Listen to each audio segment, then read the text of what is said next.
So এটি হচ্ছে Huawei Nova 13, Huawei Nova সিরিজের one of the most hyped smartphone. এই ফোনটি বাজারে রিলিজ হওয়ার পর সেল হচ্ছে লাইক ক্রেজি। এই স্মার্টফোনটি সেলস নাম্বারের দিক থেকে ক্রেজি কিছু রেকর্ড ব্রেক করেছে চায়নাতে। কজ স্মার্টফোনটি মিড বাজেট ডিভাইস হিসেবে খুবই ভালো কিছু স্পেক্স আর ফিচার্স অফার করছে। অ্যাকচুয়ালিতে কী কী থাকছে, লেটস টক অ্যাবাউট ইট। শুরুতেই ফোনটির ডিজাইনের কথা বলবো দিস ফোন লুকস ইন্টারেস্টিং, দেখতে খুবই অ্যাস্থেটিক লাগে। ফোনটির ব্যাক প্যানেলে আরও থাকছে কিছুটা টেক্সচার বা প্যাটার্নস, যার কারণে ফোনটি দেখতে অনেকটা নাইস লাগে। আর ডিভাইসটির ক্যামেরা অ্যারেঞ্জমেন্ট অথবা ক্যামেরা ডিজাইনটা বলতে গেলে সিম্পলের মধ্যে gorgeous. Regular gold camera arrangement থেকে অনেকটাই different. Now let's talk about ফোনটির ডিসপ্লেতে ইউজ করা হয়েছে 6.7 ইঞ্চের ওলেড ডিসপ্লে উইথ 120 হার্জের রিফ্রেশ রেট। আরও থাকছে HDR10+-এর সাপোর্ট এবং 1 বিলিয়ন কালারের সাপোর্ট। সিমেট্রিক্যাল বেজেল হওয়ার কারণে ডিসপ্লেতে content, movies, videos or cinemas or series দেখার এক্সপিরিয়েন্স হবে প্রিটি অ্যামেজিং। স্ক্রিনের দিকে তাকালে মনে হবে জাস্ট ডিসপ্লের দিকেই তাকিয়ে আছি, এত বেশি ইমার্সিভ এক্সপিরিয়েন্স পাওয়া যাবে। আর 1 বিলিয়ন কালারের সাপোর্ট এবং HDR10+-এর সাপোর্ট থাকার কারণে কালারগুলো হবে পাঞ্চি এবং ভাইব্রেন্ট। আর 120 হার্জ রিফ্রেশ রেট থাকার কারণে স্ক্রোলিং করে, ব্রাউজিং করে, গেমিং করে, ইউ নেম ইট, যে কোনো ধরনের টাস্কে পারফর্ম করে তো অনেক বেশি স্মুথনেসের ফিল পাওয়া যাবেই। That's obvious. ফোনটির ওজন হচ্ছে 195 গ্রাম, যার কারণে ফোনটির ডিসপ্লেকে হাতে হোল্ড করতে অনেকটা প্রিমিয়াম ফিলই পাওয়া যাবে। ফোনটিকে রান করছে HarmonyOS 4.2। এখন ফোনটির অপটিক্স বা ক্যামেরাকে নিয়ে কথা বলা যাক। থাকছে ডুয়াল ক্যামেরা, 50 মেগাপিক্সেলের প্রাইমারি সেন্সর, অ্যাপারচার হচ্ছে f1.9 উইথ PDAF। আরও থাকছে 8 মেগাপিক্সেলের ultra wide angle camera with auto focus. Video রেকর্ডিংয়ের কথা বলে ফোনটিকে দিয়ে 4K-তে 30 FPS-এ ভিডিও রেকর্ড করা যাবে। এখন ফোনটির সবথেকে ইন্টারেস্টিং পার্ট নিয়ে কথা বলা যাক, সেটা হচ্ছে সেলফি ক্যামেরাটা অথবা ফ্রন্ট ক্যামেরাটা।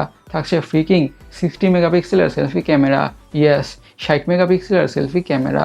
ভ্লগার্সদের জন্য, যারা ভ্লগ করে থাকেন তাদের জন্য এই ফোনটির ক্যামেরাটা ওয়ান অফ দি বেস্ট লেভেলের একটি ক্যামেরা বা স্মার্টফোন হতে যাচ্ছে।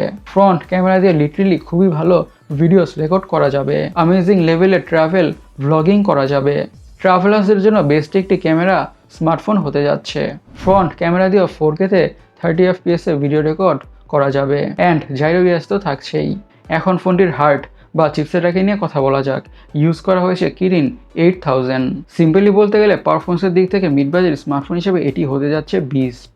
হাই লেভেলের গেমগুলোকে ম্যাক্সড আউট সেটিংসে অনেকটা ভালোভাবে খেলা যাবে অথবা রান করা যাবে, তেমন একটা বেশি ল্যাগের ইস্যু অথবা হিকাবের ইস্যু ফেস করতে হবে না। That's for sure or obvious. আর দৈনন্দিন জীবনের কাজ, social media using, switching between apps, multitasking, you name it, যে কোনো ধরনের কাজই অনেকটা স্মুথভাবেই পারফরমেন্স পাওয়া যাবে।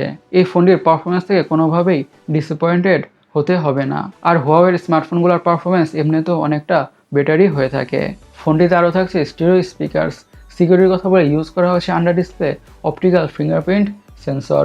নাও লেটস টক অ্যাবাউট ফোনটির ব্যাটারিতে থাকছে 5000 mAh-এর ব্যাটারি, সাথে থাকছে 100 ওয়াট, ইয়েস ফ্রিকিং 100 ওয়াটের ফাস্ট চার্জিংয়ের সাপোর্ট।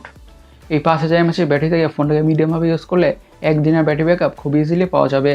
আর সাথে প্রোভাইড করা 100 ওয়াটের ফাস্ট চার্জার দিয়ে ফোনটা ক্রেজি ফাস্ট বা মারাত্মক ফাস্ট ফুল চার্জ হয়ে যাবে। বলতে গেলে 10 মিনিটের মধ্যেই 50% চার্জ হয়ে যাবে। That is crazy, right?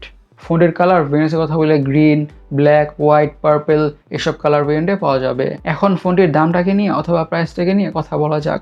ফোনটির দাম রাখা হয়েছে 2700 চাইনিজ ইয়ান, বাংলাদেশে এটা কনভার্ট করলে অলমোস্ট 45,000 টাকার আশেপাশে হয়। এই প্রাইস রেঞ্জ অথবা এই দামে ফোনটি খুবই ভালো একটি ডিলই মনে হচ্ছে।